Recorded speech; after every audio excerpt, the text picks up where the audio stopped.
میں یہ ایسے فیل کرتا ہوں. یہ ہمارا انسان کی فطرت ہے. یہ تین چیزیں ہماری جان کے اندر جو ہیں یہ ہر لمحہ ہم دیکھ سکتے ہیں کہ کس طرح سے یہ باہر جو ہے ایک دوسرے سے نظر آتی ہیں. میں سوچتا ہوں ایسا ہے, میں ایسا محسوس کرتا ہوں, اور میری یہ مرضی ہے.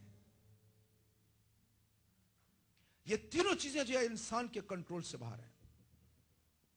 اور ہم نے پچھلے دفعہ کہا خدا کے کلام رومی کے خط میں اس کے 8ویں باب میں کہ انسانی نیت جو ہے یا پرانی انسانیت جو ہے وہ خدا کے نہ تابع ہے نہ ہو سکتی ہے. اور انسانی ذہن جو ہے وہ خدا کی دشمنی ہے, دشمن ہے. یہ دونوں آپس میں ایک دوسرے کے دشمن ہیں. جب تک پرانی انسانیت جو ہے وہ خدا کے تابع نہیں ہو جاتی اس وقت تک ہم خدا کے فرمانبردار نہیں بن سکتے ہیں. اور اس کے لیے خداوند نے جو طریقہ مقرر کیا کہ اپنی جان کو کنٹرول کرنے کا, اس کو تابع کرنے کا کام جو ہے وہ روزے سے ممکن ہے. ہم نے پچھلی دفعہ دیکھا تھا کہ جنگلی گھوڑے کو سدھانا جو ہے آسان کام نہیں ہے, اور جنگلی گھوڑے کو سدھا کر اسے اس قابل بنا دینا کہ وہ مالک کے حکم پر عمل کرے, جس طرح سے اس کا مالک کہے وہ کرے, اسے حلیم کرنا کہتے ہیں. حلیم جو ہے یونانی میں لفظ اس لیے استعمال کیا گیا وہ ہے گھوڑوں کو تابع کر لینا, جنگلی گھوڑوں کو تابع کر لینا. ایسے سرکش گھوڑے جو ہیں جن کو کنٹرول کرنا ناممکن ہو ان کو کنٹرول کر لینا. خدا کے کلام میں لکھا ہوا ہے کہ خچروں اور گھوڑوں کی مانند نہ بنو. خدا نے کہتا ہے یہ بات کہ خچروں اور گھوڑوں کی مانند نہ بنے. اب خچر اور گھوڑے کی دو خصوصیات آپ کو بتاتا جاؤں جو کیوں خدا کے کلام میں یہ بات کہی ہے کہ یہ دو چیزیں جو ہیں یہ ان کی مانند مت بنو. گھوڑا جو ہے جب وہ ایک دفعہ اپنی مرضی کر لیتا ہے اور وہ بھاگنا شروع کر دیتا ہے تو وہ رک نہیں سکتا, اس کے پاس کنٹرول نہیں ہے رکنے کے لیے. گھوڑا جو ہے اس کا کنٹرول نہیں ہے کہ وہ رک سکے, یہ اس کی پرابلم ہے. اور خچر جو ہے جب وہ رک جائے تو وہ چل نہیں سکتا بھلے آپ اس کو کتنا مرضی مار لیں. گدھے کو آپ کتنا بھی آپ مار لینا وہ چلے گا نہیں, ایک دفعہ وہ اڑ گیا تو اڑ گیا. اڑیل ٹٹو آپ نے نام سنا ہوگا نا. خچر جو ہے ٹٹو کو کہتے ہیں. اڑیل ٹٹو کا مطلب ہوتا ہے کہ جب وہ اڑ جائے خچر تو آپ اس کو مار دیں لیکن وہ اس سے پھرے گا نہیں. اور خدا کا کلام کہتا ہے کہ گھوڑوں کی مانند ان کنٹرول اور خچروں کی مانند ڈھیٹ اور سرکش نہ بنو.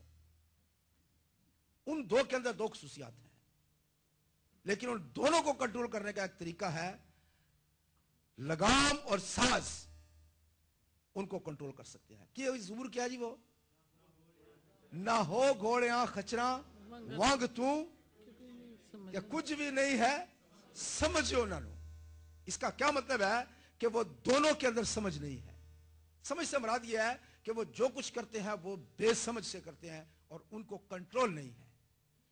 ان دونوں کو کنٹرول نہیں ہے, نہ گھوڑے کو اور نہ گدھے کو, خچر کو کنٹرول ہے.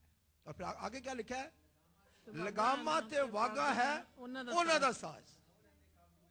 ہاں, اس کے بغیر وہ قابو میں نہیں رہتے ہیں. اس کا کیا مطلب ہے ان دونوں کو کنٹرول کرنے کے لیے کسی چیز کی ضرورت ہے. اور خدا کا کلام ہمیں کہتا ہے کہ نہ گھوڑوں کی مانند اور نہ خچروں کی مانند بنو, کیونکہ ان دونوں کو کنٹرول کرنا مشکل ہے سوائے جب ان کو لگام اور جب ان کو کیا منہ میں ڈالتے ہیں لگام, جو لگام ڈالتے ہیں جب وہ ڈالتے ہیں تو کیا ہوتا ہے پھر وہ دونوں کو جتنے مرضی وہ برے ہوں ان کو کنٹرول کیا جا سکتا ہے. جب اس کے اندر لگام ڈال دی جاتی ہے پھر بڑا سونا ٹرتا کوڑا پجا جاتا ہے, پھر نہیں رکتا ہے گا. اور جہاں اس کو روکنا ہو کیوں کرتے ہیں لگام کھینچتے ہیں, کیا ہوتا ہے اس کے منہ کے اندر جو ہے وہ جب لگتا ہے تو رک جاتا ہے. اس کا کیا مطلب ہے کہ ہمیں بھی کنٹرول کی ضرورت ہے, لیکن اس کے لیے کسی چیز کی ضرورت ہے. اور روزہ ایگزیکٹلی بالکل جو ہے وہ لگام کی طرح ہے جو ہمیں ہماری اس پرانی انسانیت کو جو ہے وہ کنٹرول کرتا ہے, اسے روکتا ہے. اب جان جو ہے وہ کسی طرح سے بھی ایکسپٹ نہیں کرتی ہے کہ وہ अपनी मर्जी कर रहे थे, इंसान को अपनी मर्जी कर रहे थे। हमने पिछली दफा गलतियों के खत में यह बात देखी थी कि इंसान की रूह और इंसान की जान जो है वो दोनों के अंदर क्या है? दुश्मनी है, लड़ाई है, और हर लम्हा वो कोशिश करते हैं कि जो काम एक करना चाहता है वो दूसरा ना करे, जो दूसरा करना चाहता है वो पहले ना करे। अब मैंने ये भी आपको बताया था कि पाक रूह का काम यह है कि वो हमारी जिंदगी में हमें तरक्की देता है। हमारी रूहानी तरक्की उसी वक्त मुमकिन है जब पाक रूह हमारे अंदर कसरत के साथ काम करे। अगर पाक रूह हमारे अंदर नहीं है, हम उसको इजाजत नहीं देते काम करने के लिए, हम अपनी जिंदगी से कभी भी खुदा के जलाल को जाहिर नहीं कर सकते हैं। तो अब इंपॉर्टेंट बात यह है कि हम अगर अपनी जिंदगी को रूहानी तौर पर बढ़ाना चाहते हैं, हम ये चाहते हैं कि लोग देखें कि हमारी रूहानी जिंदगी कैसी है, या हम अपनी रूहानी जिंदगी को तरक्की देना चाहते हैं, तो उसके लिए पाक रूह जो है वो हमारे ऊपर पूरा कंट्रोल उसका होना चाहिए। मौइज़ात करने वाला कौन है? पाक रूह है। खुदा के कलाम को बताने वाला गया कौन है? पाक रूह है। हमारे जिंदगी के हर एरिया में हमारी बोल चाल, उठना बैठना, सोचना, ये हर चीज जो है ये खुदा के पाक रूह से कंट्रोल करना मुमकिन है। और जब खुदा के पाक रूह को हम इजाजत देते हैं कि वो हमारे अंदर आकर काम करे, तो अब जान क्या करती है? वो कहती है सवाल ही पैदा नहीं होता है, मैंने इतने साल तक कब्जा करके रखा हुआ है, अब कैसे छोड़ दूं? और वो क्या करती है? उसको मानने से इनकार कर देती है।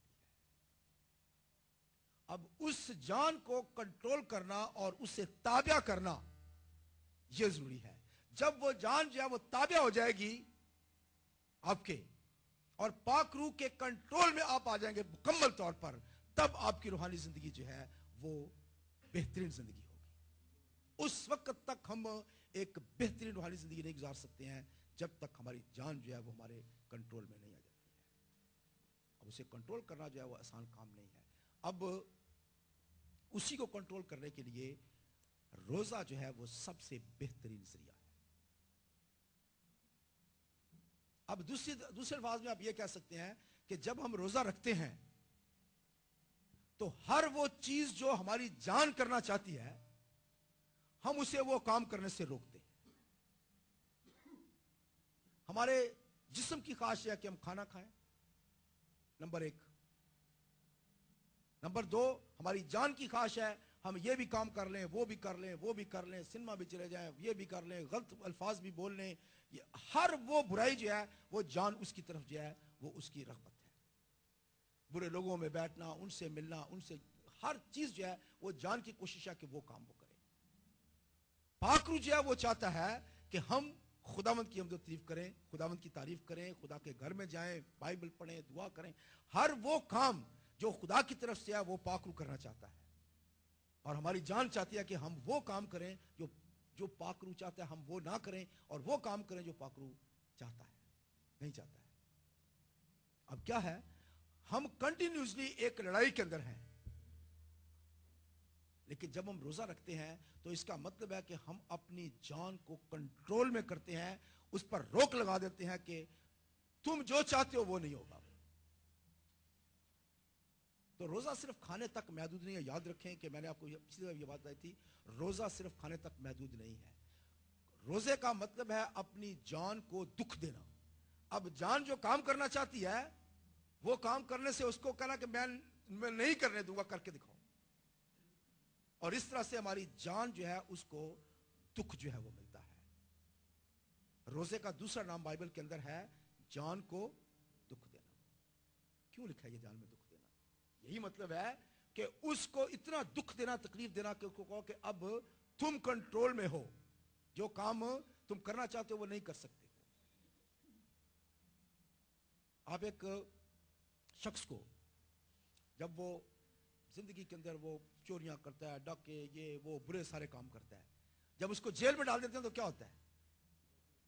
रोक लाई जाती है, और उसके अंदर उसको तकलीफ भी बहुत होती है क्योंकि अब वो काम कर नहीं सकता है। जेल में तकलीफ होती है उसको क्योंकि वो जो काम वो अब कर रहा होता है जिंदगी में, अब वो सारे रुक गए। इसका क्या मतलब है? उसके तकलीफ जो उसको होती है उस काम से रोकने की वजह से वो दोबारा वो उसके अंदर रगबत पैदा है कि मैं वो काम करूं, लेकिन वो कर नहीं सकता क्योंकि उसके पास बाहर निकलने का रास्ता ही नहीं है। एग्जैक्टली इसी तरह से हमें अपनी जान को कंट्रोल में लेकर आना है। मेरे साथ देखें ज़बूर की किताब زبور کی کتاب